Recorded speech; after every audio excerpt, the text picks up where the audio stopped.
Chris Cahill, and I'm going to be giving you a brief synopsis on post-traumatic stress disorder as it's reflected in Collateral Beauty. Now, none of this would have not been possible without the help of Cassandra Reyes, Andrew Simmons, Saida Weiss, and myself, Chris Cahill. To begin, Howard Inlet, the main character we're addressing, lives in New York City. Now, he owns about 60% of a failing advertisement company. Started to fail after about the loss of his daughter, Olivia, to glioblastoma multiple when she was only 6 years old.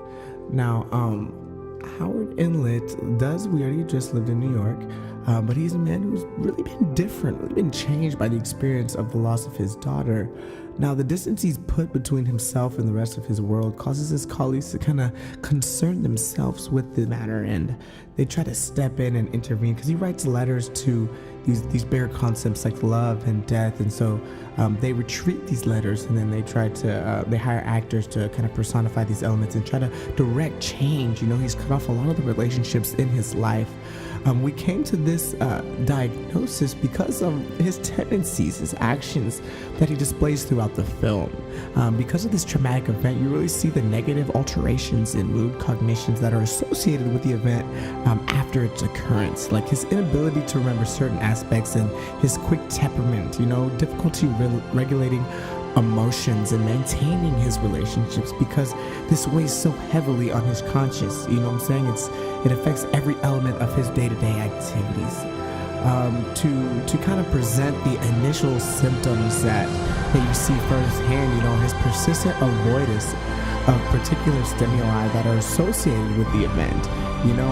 Whenever he goes to certain places, sees certain people, participates in certain activities or conversations, these symptoms of PTSD really start to characterize themselves in his interactions, and not only with other individuals, but his environment. Throughout the entire movie, he can't bring himself to say her name because of the pain that it kind of surfaces within him. Now, for the second symptom that's present, that's very visible within the observance of the film, is that the disturbance that this causes clinically significant distress or impairment in his social, occupational, and other important areas of day-to-day cognitive function. Now, every aspect of Howard's life is impaired because of this traumatic event. Occupationally speaking, he's quite affected. He begins to lose accounts. He distances himself from his employees and his co-workers. Any doubts that kind of arise about the potential for this diagnosis to be applied in this situation are only questioned by the fact that there's no persistent negative thoughts that are arising within Howard.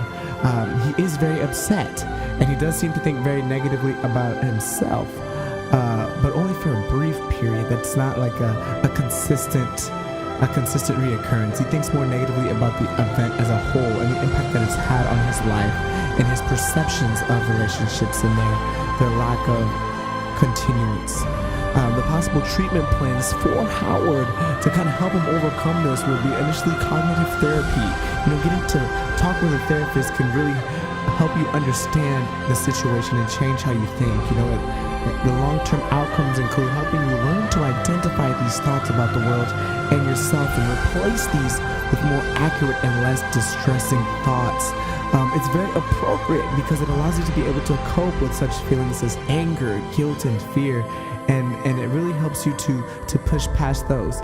Now, as characterized in the film, PTSD is portrayed phenomenally by Will Smith. He really characterizes the condition and how it can potentially affect all your areas of existence. It permeates into, how you wake up, how you sleep, how you do something as simple as your laundry.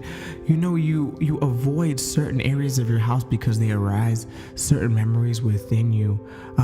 Particularly in Collateral Damage, it shows how someone's interrelatedness with their society and their community can be significantly affected by the condition, and how it really affects just your perception of life as a whole. It's sad to say, but ultimately it does end in on a positive note when he kind of comes to more of a conclusion within himself.